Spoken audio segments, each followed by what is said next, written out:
Hello, and welcome to Rite Designs, the video blog for Rite Publishing. I am, of course, your host, Stephen B. Russell, head of Rite Publishing.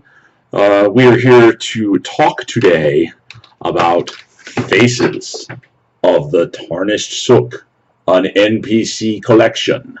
And I have here the hard copy of said book. You can see that right there, with some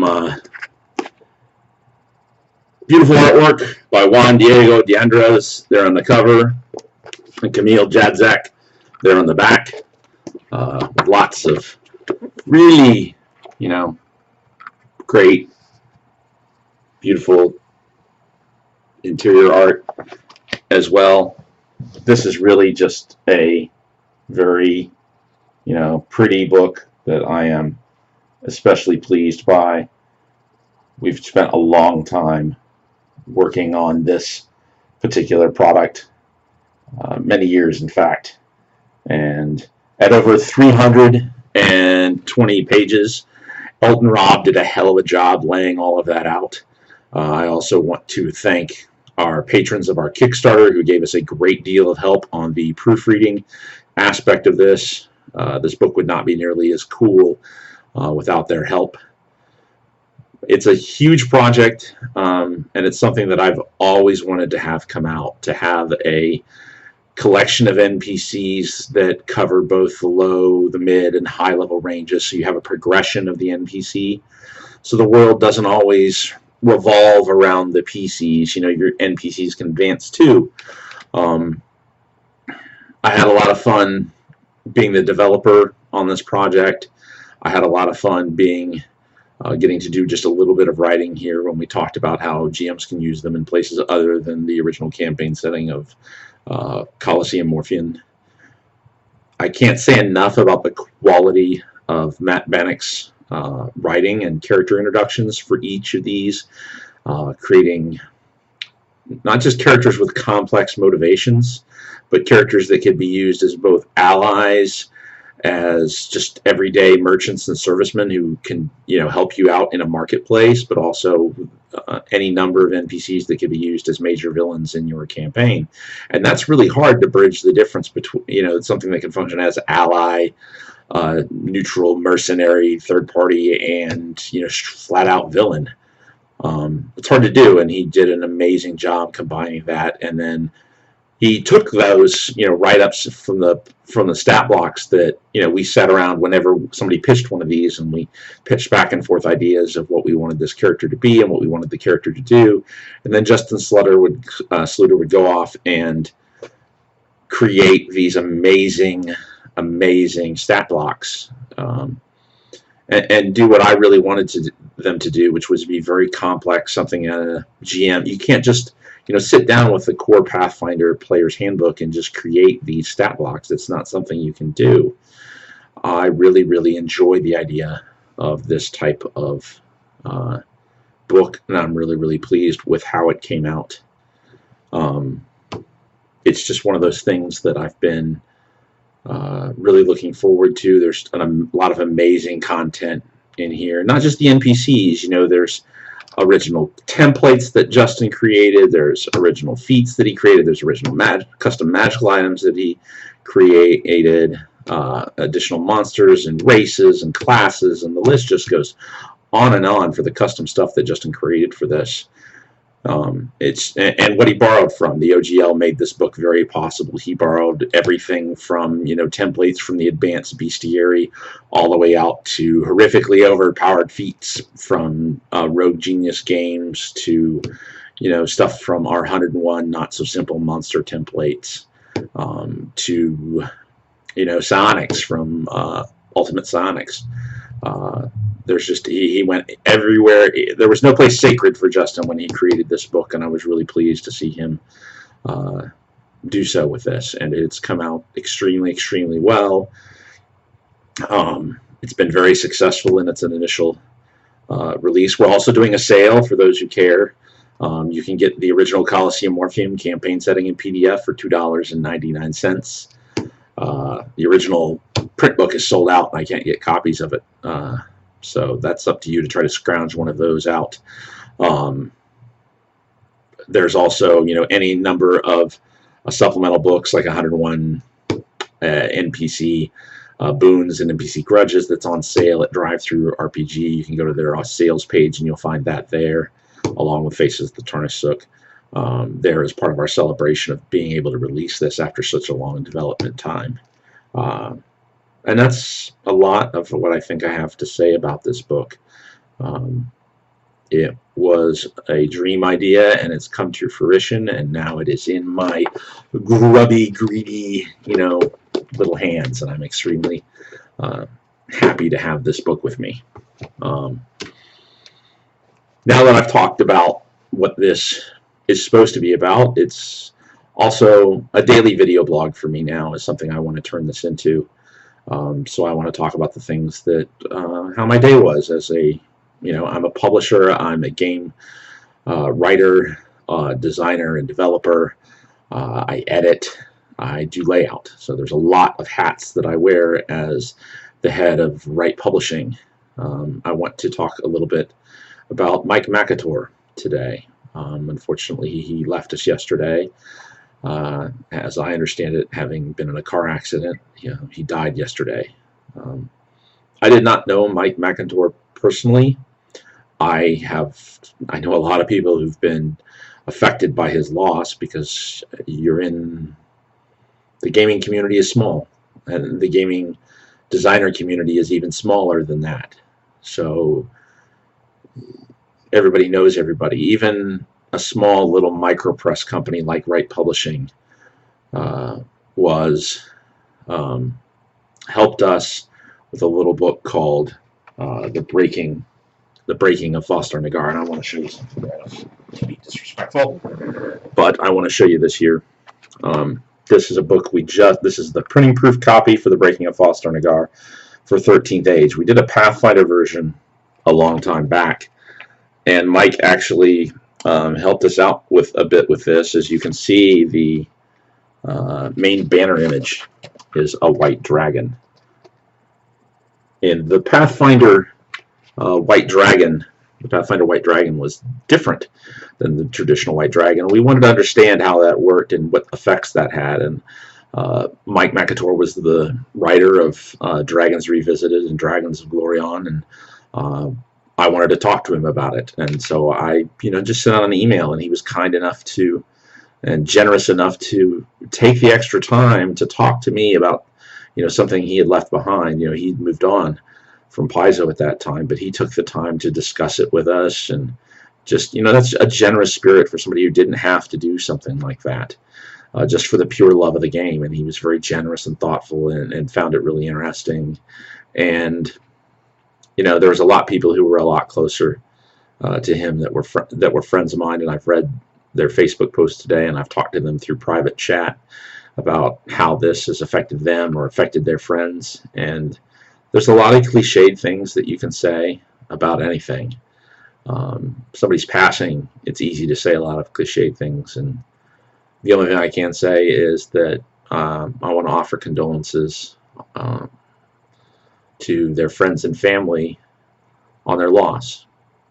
There's not much more you can say. Anything else really does get ugly. Like I said, I didn't know the man personally. I had one correspondence with him that was rather long, and generous of him, but I didn't know him personally. But I wanted to comment on the fact that he passed away today, and to remind people that he created something really great, Dragons Revisited, and everybody should enjoy that, in my opinion. And I'm sorry to see him go, because he was just a really great talent. Now, on from sad news, let's go to happy news. My friend, an acquaintance, who I got to have dinner with last year at Gen Con, along with Owen Stevens and several others, is Monica Marlow, who is the 2015 RPG Superstar. Congratulations to Monica. I've had a lot of friends make that effort. I have many friends who, people I've worked with who were the RPG Superstar, so I just want to say you did a great job, Monica, and everybody really seemed to enjoy your work and enjoy you personally. And congratulations. It's a it's a great honor to win that, and I know you more than appreciate that honor, and it's well deserved. Again, congratulations to Monica Marlow. Moving on from there, what else can we talk about today? Well, we were talking a bit about the Breaking of Forstor Nagar, the 13th Age. Yes, I have, a pretty book in my hands now that will go on sale here on April 2nd, and we'll release that out there to folks so that we can spend a little time getting prepped up for this. Thanks to LJ for doing the layout on this. Thank you to Patrick Adamski, I hope I pronounced the last name correctly, for doing the conversion with this. This is a really interesting adventure if you haven't tried the Pathfinder or the 13th Age version. The design was originally done by Ben McFarland, who's just an awesome guy, who I love very, very much, and has become a dear friend of mine, well beyond his work for Rite Publishing. He's a talented game designer. He is in love with the hobby, and just really put his heart and soul into this idea of saving an ambassador in a city that's carved out of a glacier while the Reavers from Firefly attack you, or basically, demon worshipping cannibalistic pirates. It's really, really a rip-roaring fun adventure with a lot, with moral questions. When you get in there and you see somebody, being hurt by, you can't save the city, but you're there to save one guy. So how do you handle that? There's a lot of that in there. Also, it has some truly gorgeous maps by, let me get this correctly so you can see some of this, but really gorgeous maps by Jonathan Roberts, who has gone on to work on George R.R. Martin's Lands of Ice and Fire, doing cartography, doing the whole world map, full color world poster maps. I mean, they're just gorgeous. But this is where, Jonathan was and he still is a big time gamer, and somebody who enjoys creating maps and so forth. And I couldn't have done this book originally without Jonathan's help at all. He did the original layout. I hate throwing names at you, but I always like to mention people. But a lot of the layout and the little top-down minis, not the layout, but the graphic design of what's lying behind there is from Devon Knight. Devon Knight's tokens, the little top-down virtual tabletop tokens. So that's all there. It's really interesting to see a conversion done to 13th Age. It's interesting. Patrick came to me wanting to do some conversions. We've done 101 Not So Simple Monster templates. We've done 101 mystical site qualities, and they've been moderately successful. Pathfinder's still stronger in sales, but it does. 13th Age does a solid thing, and I'm glad we get to continue to do support like this and do this with our first print product. We're 2 PDFs in, and this is our first full color print book that we're doing for them with an adventure that we've done before. And what I really like about Patrick is he's most of the time I think the problem I have with conversions is they feel like afterthoughts, and for this it's not an afterthought for Patrick. It's really about using the resources we have, which is he's going through all of our products. We have over 300 and some products. He's going through and picking and choosing what he thinks is going to really be best for the 13th Age conversions, and he has a love for that game system, and that's what you're really looking for when I wouldn't do conversions if I wasn't dealing with somebody who didn't absolutely love them. I didn't do them as a marketing ploy. I did them because somebody asked me a fan asked me if they could do them, and I said yes, and let's try to publish them. Let's go full out. Let's just not print a little conversion booklet. Let's give you the whole real deal. So I'm really pleased that we have that going on. Speaking of really cool ideas, I suck at a segue, I'm sorry there. But another product that we just released on Sunday, which has been going like gangbusters, is the Kaiju Codex. Yes, I'm a big fan of this book. It's something, again, Justin Sluter, who, you know, there you go, Justin. There's your. See if we can get to the whole. There you go, Justin. There's your name. So, Justin and Elaine Betts have been creating kaiju for us. So we have 20 new kaiju, and then Alexander Putman created the Iron Knight, which is a mech for you to go slamming up against the kaiju with. And then we had, which is that little section was edited by Robert Emerson. I edited the rest of the book. And then I did a little piece on how to use kaiju in your campaign. And since I don't, I can spoil my own stuff because, I'm getting paid. I don't care. So how do you use kaiju in a adventure? I mean, most of them you think of, we're talking, even Kaiju Codex has a CR30 kaiju, or you can get as low as CR8 with ours. Again, Justin is brilliant at giving you a broad range of things. Not just always the high level, but dropping down to stuff that low level folks can use too. It's never an afterthought with us. It's part of what our design principle is. But how do you use kaiju? These monstrous, colossal, go big or go home kind of creatures. The big thing for me is to remember that how they were originally presented. Kaiju is a film genre. It's one of the first. Godzilla is one of the longest running movie franchises there is. I think it is the longest running movie franchise, if I remember correctly. And the first one was about, it's more like a natural disaster than it is a monster movie. It's not like Dracula. It's not like Frankenstein. It really is this giant monster that, tears up countrysides and cities and ravages them and breeds wholesale devastation. And having seen things like New Orleans and been around flood areas in Ohio and so forth, I know what a natural disaster looks like. And if you watch any disaster movie, you'll notice very quickly, it's not about, you don't kill the earthquake, you don't kill the hurricane, you can't do those kinds of things. It's just not possible. What you can do is, save people during the disaster, and you can help people after a disaster is over with and you have to deal with the impact on it.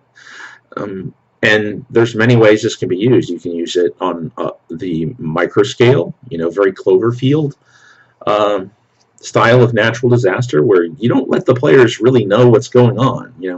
Imagine a big gigantic kaiju, walking through a city in the middle of the night. You don't have mass communication and cell phones and so forth, and in your most generic, medieval fantasy, even medieval Renaissance cities. If you had a kaiju walk through the city during the middle of the night, it would be a natural disaster that took everybody unawares, everybody unprepared. If you're sleeping in your bed and all of a sudden all this crashes around and you can't see what's going on or why things are happening, or even more amusing is if you have two kaiju fighting and they can't see what's going on. That kind of atmosphere. You can get up to the larger macro scale where maybe you're the defenders of a city and you get warning about this, or you're the defender of a country, or you're kingmaker. You can, even then, stopping kaiju, when you really can't. Those types of things. One of the first ones we introduced is called the World Shaker. I mean, that kind of idea is that they really are, mega tsunamis and super volcanoes. Even just beyond regular hurricanes and so forth, you're really talking about massive, massive destruction on a very large scale. They're beasts. They're not necessarily evil. They're just going about it. They're just so destructive. A hurricane isn't evil. It's just whatever it hits, it destroys, and you just happen to be in its path. That kind of design thing. But what if you're not into that kind of design? Kaiju feels very modern to you. You can't get out of this. Well, look a lot at classic mythology. That's the best way I know how to describe it. You have the world serpent of Norse mythology. That thing's, you can't get much bigger than that.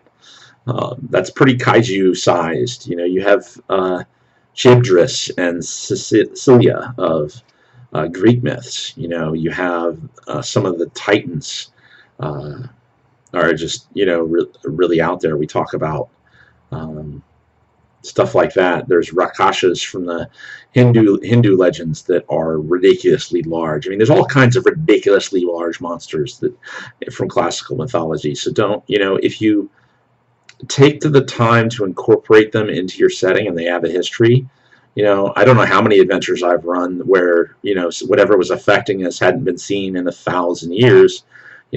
I think that's anymore. I think it's cliched game design, and I try to avoid it myself. And I really try to, what's the absolute minimum amount of time that I can use between when this happened and when the last time, when this stuff started to occur. It's something I'm trying with the current adventure that I'm writing.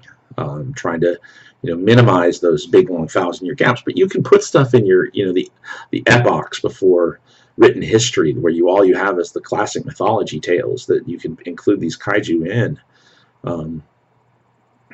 And Elaine Betts writes these in a very, scholarly type of way, so that you can get an idea of how they interact with characters on an everyday basis. And I think that humanizes them and brings them down to that scale. And makes them far more interesting than just some big block of hit points that you have to whittle down. To me, that's a really boring challenge, I guess, as a GM. I don't want the, it's fun to slay the kaiju, but if you're going to do that, then let's whip out the Iron Knight and let the players all get involved and start using it together so that they're working together to destroy it using a big giant mech. That's fun. Using, the Star of the Daikaiju that we introduced, the artifact that allows you to gain control of a kaiju and, let them fight, so that, or if you've got two kaiju and they are battling, and the players are watching it, let two of the players gain control of the kaiju, that kind of stuff is what interests me as a GM, not necessarily just this is a monster to go slay. That's not nearly as interesting to me.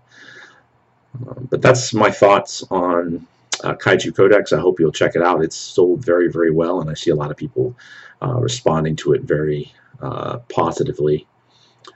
So what's coming up? Ooh, that's always a fun and interesting question. Next week, we're working on our next piece of Gossamer Worlds for Lords of Gossamer and Shadow. That's going to be Dragonhearth. I just finished the layout today. It'll be released on Sunday of next week. Matt Bannock again.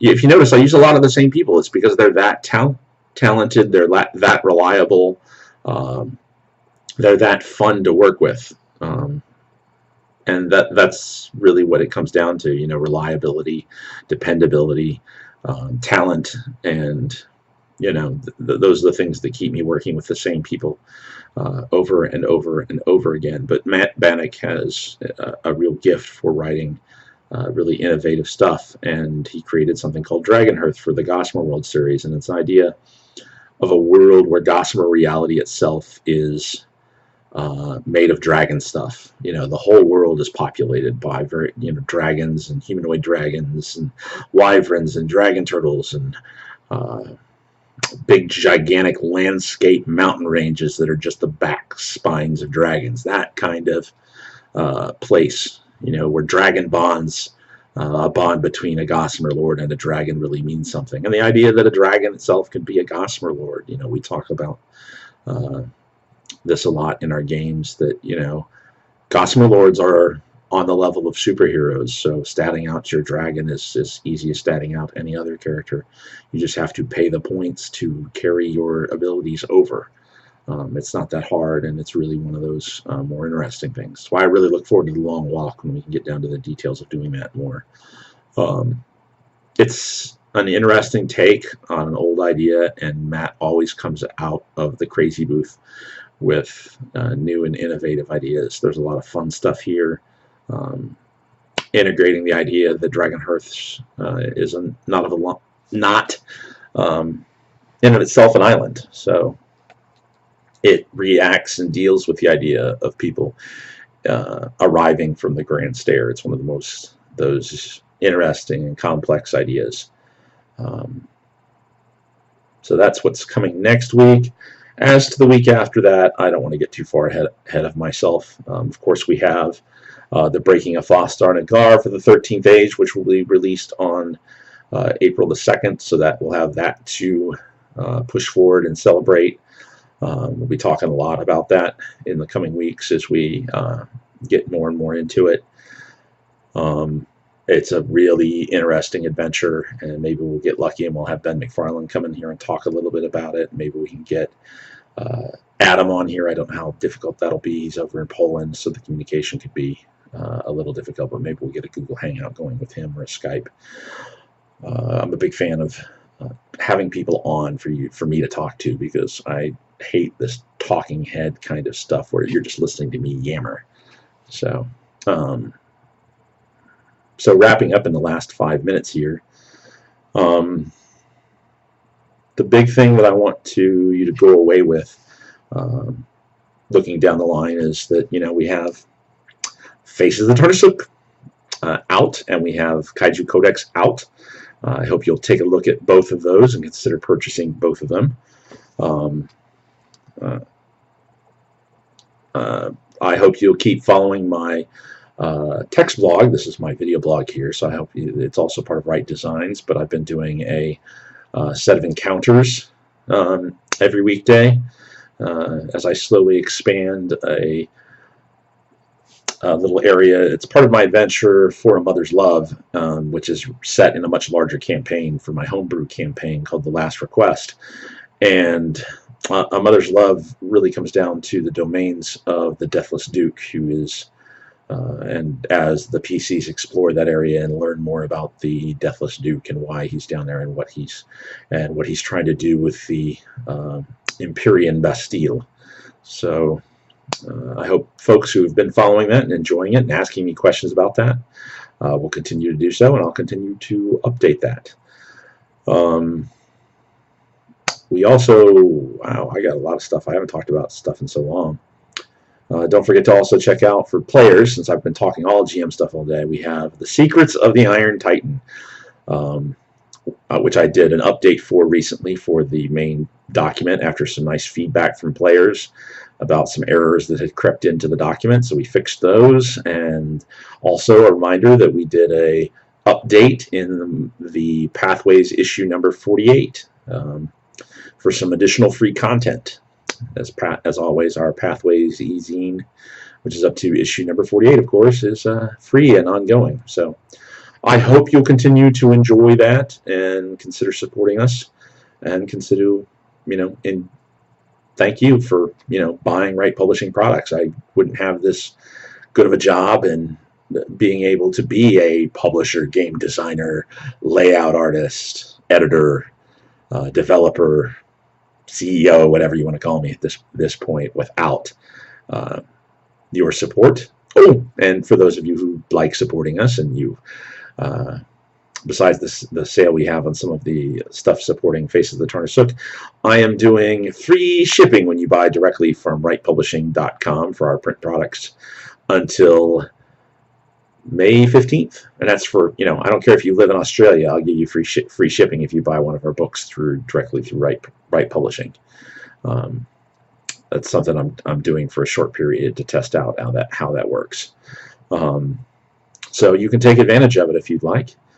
I want to thank all of you for watching. And again, this is Rite Designs. My name is Stephen D. Russell, and I hope to hear from you again, and have good gaming. Bye.